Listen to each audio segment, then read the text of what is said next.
Oke, sahabatku, jumpa kembali semuanya di channel kami yaitu Rifin Arifin, dan saya sangat berterima kasih kepada salah satu dan juga semua subscriber dan kawan-kawan yang telah membantu mengembangkan channel saya, baik dari seputar tentang kajian, keilmuan, dan juga olahraga serta informasi lainnya.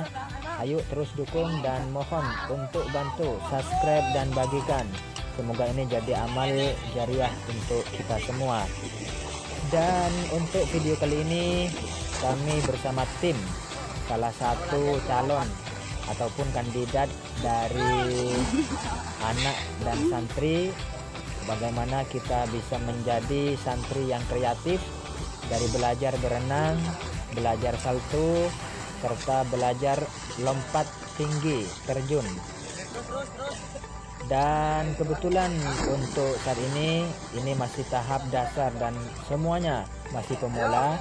Jadi ada yang masih takut, ada juga yang masih ragu, ada juga yang sudah lumayan keberaniannya, serta ada yang sudah mulai bisa untuk salto ke belakang.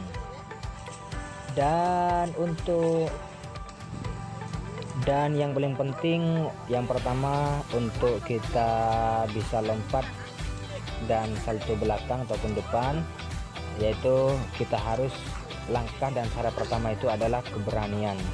Jadi walaupun kita punya teori dan juga punya kemampuan, tapi tidak didasari dengan keberanian, maka sangat susah untuk bisa salto ke belakang. Intinya modal utama yaitu adalah keberanian, dan kalau sudah berani maka secara pelan-pelan keraguan akan hilang. Untuk salto belakang di sini sebetulnya kita kalau sudah bisa di air maka sangat mudah nanti untuk mengaplikasikannya ke darat ataupun ke tanah. Yang penting nanti caranya di tanah dengan di air itu agak sedikit berbeda. Kalau di air intinya kita harus berani lompat ke belakang tanpa menghadap ke belakang, tapi juga tetap fokus pandangan ke depan dan lompat ke belakang.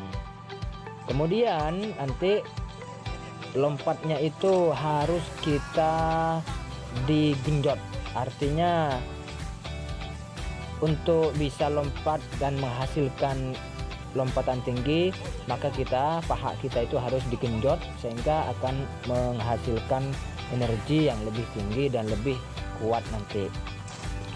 Maka caranya kita harus genjot dan lompat, langsung kita putar tubuh kita ke belakang. Nah itu kalau di tanah itu caranya beda. Kita pertama harus belajar kayang ke belakang. Nah, ini yang penting. Tapi kalau sudah bisa di air sangat mudah untuk bisa diaplikasikan di tanah ataupun di daratan. Oke, jadi seperti itulah kawan untuk teknik dasar lompat dan salto ke belakang. Dan kebetulan juga di sini kami lagi berjuang bagaimana bisa untuk melakukan dan belajar renang, karena berenang itu salah satu amal ataupun salah satu